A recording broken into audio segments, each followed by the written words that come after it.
দৈনিক প্রথম আলো তাদের প্রধান শিরোনাম করেছে উপজেলা নির্বাচন নিয়ে। দলের সিদ্ধান্ত অমান্য করে এমপিদের স্বজনরা ভোটে। প্রথম পর্বের মাত্র ৩ জন সরে দাঁড়ালেন। ২০ জনের বেশি এমপি স্বজন ভোটে আছেন। দ্বিতীয় পর্বে ৩৫ জন স্বতন্ত্র প্রার্থী। বিএনপির ১৮ নেতা সহ ৩৮ জন নির্বাচনে। শেয়ার বাজার নিয়ে পত্রিকাটি শিরোনাম করেছে, শেয়ার বাজার চলছে অস্থায়ী সিদ্ধান্তে সুফল নেই। বাংলাদেশের ইন্টারনেট অবস্থা নিয়ে বিশ্বব্যাংকের একটি প্রতিবেদনকে নিয়ে পত্রিকাটি শিরোনাম করেছে, ইন্টারনেট ব্যবহারে পিছিয়ে বাংলাদেশ। স্মার্টফোন ব্যবহার, ইন্টারনেটের গতি ইত্যাদি ক্ষেত্রে বাংলাদেশ পিছিয়ে, এগিয়ে ইন্টারনেটের আওতা, দাম ও ডিজিটাল লেনদেনে। তাপপ্রবাহ নিয়ে পত্রিকাটি শিরোনাম করেছে, ঢাকাবাসীকে ভোগাচ্ছে জমে থাকা তাপ।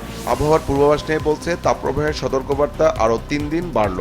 গতকাল দেশের সর্বোচ্চ তাপমাত্রা ছিল যশোর ও চুয়াডাঙ্গায় 40.6 ডিগ্রি সেলসিয়াস। ঢাকার তাপমাত্রা গতকাল ছিল 37.8 ডিগ্রি সেলসিয়াস। 40টির বেশি জেলায় বিভিন্ন স্থানে মৃদু থেকে তীব্র তাপপ্রবাহ বয়ে যাচ্ছে। আজ থেকে তাপমাত্রা আবারও বাড়তে পারে। দৈনিক সমকালও তাদের প্রধান শিরোনাম করেছে উপজেলা নির্বাচন নিয়ে। এমপি পুত্র সহ 25 প্রার্থী বিনা ভোটে জয়ের পথে। মন্ত্রী এমপি স্বজনের অনেকেই দলের নির্দেশনা কানে তুলছেন না। সিদ্ধান্ত না মেনে চূড়ান্ত লড়াইয়ে বিএনপির 20 নেতা। উপজেলা নির্বাচন নিয়ে একটি বিশেষ প্রতিবেদন করেছে পত্রিকাটি, যার শিরোনাম হচ্ছে, কেউ কথা না শোনায় হতাশ আওয়ামী লীগের কেন্দ্রীয় নেতারা। দৈনিক সমকাল এক কলামের একটি শিরোনাম করেছে, প্রধানমন্ত্রী 6 দিনের থাইল্যান্ড সফরে যাচ্ছেন কাল। তাপপ্রবাহ নিয়ে পত্রিকাটির শিরোনাম হচ্ছে, সামনে তাপমাত্রার চাপ সামলানো হবে কঠিন। বাড়ন্ত তাপমাত্রা 1.5 ডিগ্রির নিচে রাখার লড়াই তামাম বিশ্বে। অথচ ঢাকায় 20 বছরের তাপমাত্রা 3 ডিগ্রি সেলসিয়াস বেড়েছে। আগামী 20 বছরে ঢাকার তাপমাত্রা 5 ডিগ্রির বেশি বাড়ার শঙ্কা। দৈনিক যুগান্তরও তাদের প্রধান শিরোনাম করেছে উপজেলা নির্বাচন নিয়ে। সরেনি এমপি মন্ত্রীর স্বজনরা। দুই দলেরই নির্দেশনা উপেক্ষিত। প্রথম ধাপে 150 উপজেলার প্রচার শুরু আজ। মাঠে আছে বিএনপির 38 জন। তাপপ্রবাহ নিয়ে পত্রিকাটির শিরোনাম হচ্ছে, হিটস্ট্রোকে আরও 7 জনের মৃত্যু। 3 জেলায় বৃষ্টির আশায় নামাজ আদায়। মাস জুড়ে থাকবে তাপপ্রবাহ। কাতারের আমিরের ঢাকা সফর নিয়ে পত্রিকাটি এক কলামের একটি শিরোনাম করেছে, ঢাকায় কাতারের আমিরকে লাল গালিচার সংবর্ধনা।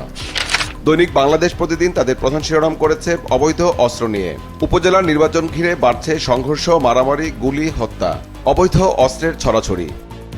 উপজেলা নির্বাচনে পত্রিকাটির শিরোনাম হচ্ছে, বিনা ভোটে নির্বাচিত হচ্ছেন অনেকেই। একই বিষয়ে আরেকটি শিরোনাম হচ্ছে, কেন্দ্রীয় নির্দেশ উপেক্ষা এমপি মন্ত্রীদের।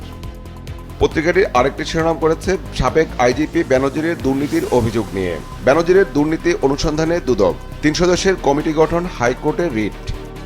কাতারের আমিরের ঢাকা সফর নিয়ে পত্রিকাটির শিরোনাম হচ্ছে, কাতারের আমির ঢাকায়, লাল গালিচায় সংবর্ধনা। আজ হচ্ছে 11 চুক্তি ও সমঝোতা। মালদ্বীপের নির্বাচন নিয়ে পত্রিকাটির একটি শিরোনাম করেছে, মালদ্বীপে মৈত্রুর দলের নিরঙ্কুশ জয়। দৈনিক কালবেলা তাদের প্রধান শিরোনাম করেছে, জনসংখ্যা নিয়ন্ত্রণ ইস্যুতে থমকে গেছে পরিবার পরিকল্পনা। সরকারি পর্যায়ে জন্ম নিয়ন্ত্রণ সামগ্রীর সরবরাহ ঘাটতি থাকায় বাজারে দ্বিগুণ দামে বিক্রির অভিযোগ। সংকটের পেছনে উদাসীনতা, কেনাকাটায় স্বেচ্ছাচারিতা আর পরিকল্পনার ঘাটতি দেখছেন বিশেষজ্ঞরা। প্রধানমন্ত্রীর থাইল্যান্ড সফর নিয়ে পত্রিকাটি এক কলামের একটি শিরোনাম করেছে, প্রধানমন্ত্রীর থাইল্যান্ড সফরে সই হবে 5টি চুক্তি ও সমঝোতা। চলমান তাপপ্রবাহ নিয়ে পত্রিকাটির একটি শিরোনাম করেছে, তীব্র তাপপ্রবাহের প্রভাব সার্বিক অর্থনীতিতে। দেশের সর্বত্র সপ্তাহ 2 ধরে মরুর উষ্ণতা বইছে। কারিগরি শিক্ষা বোর্ডের সনদ জালিয়াতি নিয়ে পত্রিকাটি একটি শিরোনাম করেছে, 3 স্তরের জাল সনদ বেচতেন শামসুজ্জামান। লোডশেডিং নিয়ে পত্রিকাটির শেষের পাতায় একটি শিরোনাম করেছে, তাপপ্রবাহের সঙ্গে বেড়ে চলেছে লোডশেডিং। প্রচণ্ড গরমে যখন বিদ্যুতের চাহিদা বাড়ছে, তখন সক্ষমতা থাকার পরও চাহিদা অনুযায়ী বিদ্যুৎ উৎপাদন করতে পারছে না পিডিবি।